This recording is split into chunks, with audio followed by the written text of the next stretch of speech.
অন্তর্বর্তীকালীন সরকার অর্থাৎ ডক্টর মোহাম্মদ ইউনূসের সরকার আমাদের সরকার, ছাত্র জনতার সরকার।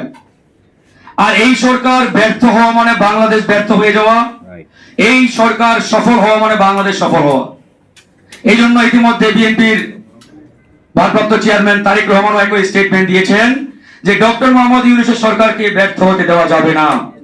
জামাত ইসলাম একই স্টেটমেন্ট দিয়েছেন। এই জায়গাতে আমাদের কোন ধরনের ভিন্ন বক্তব্য কিংবা ছাড় দেওয়ার সুযোগ নেই।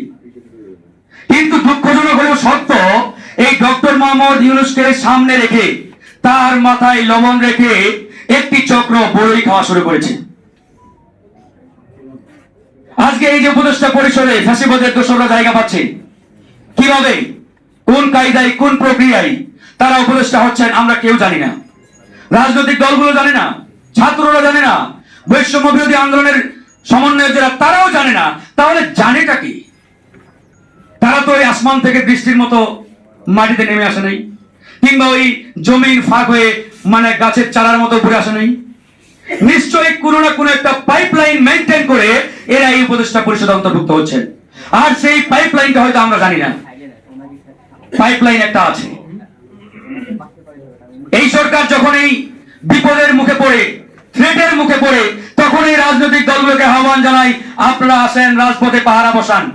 আর আমরা সারাদিন রাজপথে পাহারা দেই, সন্ধ্যাবেলা টেলিভিশন চালু করে দেখি যাদের বিরুদ্ধে সারাদিন পাহারা দিলেন সেই ফ্যাসিবাদের দোসরদের এরা মন্ত্রী বানানোর জন্য বঙ্গভবনে ডাক দিয়েছে।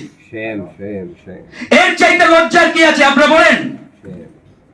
সারাদিন রাজপথে ঘাম ঝরালেন, রক্ত ঝরালেন ওই হাসিনার দোসরদের বিরুদ্ধে, আর সন্ধ্যায় মোবাইল চালু করে দেখেন হাসিনার দোসররা বঙ্গভবনে রওনা দিয়েছেন শপথ নেওয়ার জন্য।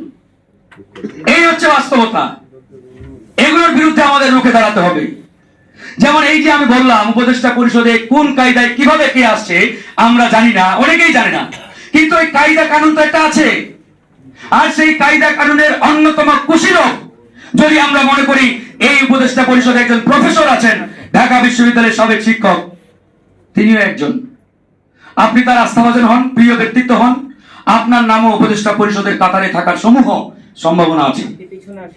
তিনি গত বছর একটা স্ট্যাটাস দিলেন ফেসবুকে, আমার প্রিয় ব্যক্তিত্ব, প্রিয়জন মোস্তফা সরওয়ার ফারুকী, তিনি কিন্তু গত পরশুদিন শপথ নিয়েছেন।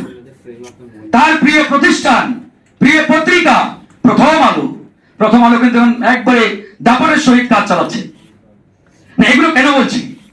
কারণ আজকে দেখেন আমাদেরকে তারা ভ্যানগার্ড হিসাবে রাজপথে পাহারাই রাখবে, আবার আমাদেরকে না জানিয়ে তারা তাদের ইচ্ছা মতো ফ্যাসিবাদের দোসরদের এই উপদেষ্টা পরিষদে অন্তর্ভুক্ত করবে। এটা তো আমরা সহ্য করব না, মেনেও নেব না। আমরা মুখ খোলা শুরু করেছি, তার মানে এই নয় যে আমরা শুধু মুখ খোলা এখানেই সীমাবদ্ধ থাকবো। এটার বিরুদ্ধে প্রয়োজনে রাজপথে আন্দোলন হবে, তারা যদি না শুধরাই, কিন্তু শুধরানোর সুযোগ আমরা দেব। আমি আবারও বলছি, এই সরকার আমাদের, এই সরকারকে আমরা ব্যর্থ হতে দেব না। কিন্তু এই সরকারের ভিতরে যে সকল ফ্যাসিবাদের দোসর রয়েছে আমরা তাদের বিরুদ্ধে সোচ্চার থাকবো। এদেরকে আমরা এখানে দেখতে চাই না। যেহেতু এই সরকার আমাদের কমিটমেন্ট করেছে আমাদের সাথে যে আমরা যেহেতু রাজনৈতিক কোন সরকার নয়, আমাদের কোনো পূর্ব অভিজ্ঞতাও নেই দেশ চালানোর, সুতরাং আমরা ভুল করতে পারি, ভুল করব, আপনারা আমাদের ভুল ধরাই দেবেন, আমরা শুধরাবো। তারা এই জায়গায় নমনীয়, আমরা স্যালুট জানাই। এই জন্য আমরা তাদেরকে ভুল শুধরানোর সুযোগ করে দেব। এটা অবশ্যই প্রত্যেকটা রাজনৈতিক দলকে করতে হবে।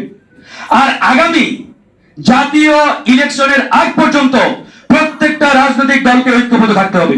সেটা বিএনপি, জামাত ইসলাম, আমরা যারা আছি, অন্যান্য রাজনৈতিক দল, প্রত্যেককেই আমাদের ভিতরে বিভাজন তৈরির জন্য ভারতীয় চোরেরা এখানে প্রতিনিয়ত ষড়যন্ত্র অব্যাহত রেখেছে। এই জিনিসটি বাংলাদেশের বড় রাজনৈতিক দল বিএনপি তাদেরকেই সবচাইতে বেশি কেয়ারফুলি এটাকে হ্যান্ডেল করতে হবে, অনুধাবন করতে হবে। কারণ আজকে আমাদের মধ্যে যত দূরত্ব তৈরি হবে, তত ফ্যাসিবাদের দোসররা এখানে আমাদের উপরে জেকে বসার চেষ্টা করবে। আজকে আমরা ধন্যবাদ জানাই বিএনপির ভারপ্রাপ্ত চেয়ারম্যানকে, তিনি আমাদের সবগুলো দলকে ডেকেছেন বিকাল 3টায়। আমরা আজকে কথা বলবো ওনার সাথে। এই জিনিসটা আরো আগে করা দরকার ছিল। আমি এর আগেও একাধিক বৈঠকে বলেছি যে বিএনপির চেয়ারপারসনের উচিত আমাদের যুগপৎ আন্দোলনের শরীক যারা প্রত্যেককে নিয়ে মানে অন্তত মাসে একবার হলে বৈঠক করা। কারণ আজকে দেখেন ন্যাশনাল ইস্যুতে বা জাতীয় কোনো ইস্যুতে আমাদের মধ্যে এখন অনেক জায়গায় ঐক্যমত্যে আমরা পৌঁছাতে পারি না। এটা আমাদের জন্য অত্যন্ত একটা মানে সমস্যার একটা বিষয়। বিএনপি যদি এই জায়গায় দায়িত্বশীল ভূমিকায় আমাদের সবাইকে নিয়ে একটা কনসেনসাসে পৌঁছায়, ঐক্যমত্যে পৌঁছায় যে এই ইস্যুতে আমাদের স্টেটমেন্ট, আমাদের অবস্থান এটা, তাহলে আমি আশা করি আমাদের প্রত্যেকটা যুগপৎ আন্দোলন রাজনৈতিক দল একমত এবং ঐক্যমত্যে থাকবে। কিন্তু এই জিনিসটা আমাদের কন্টিনিউ করতে হবে। আর একটা কথা বলেই শেষ করবো, ডক্টর আসিফ নজরুলের বিষয়ে। তিনি কিছুদিন আগে সুইজারল্যান্ডে গেলেন, সেখানে তাকে আওয়ামী ফ্যাসিবাদের দোসররা হেনস্থা করলো।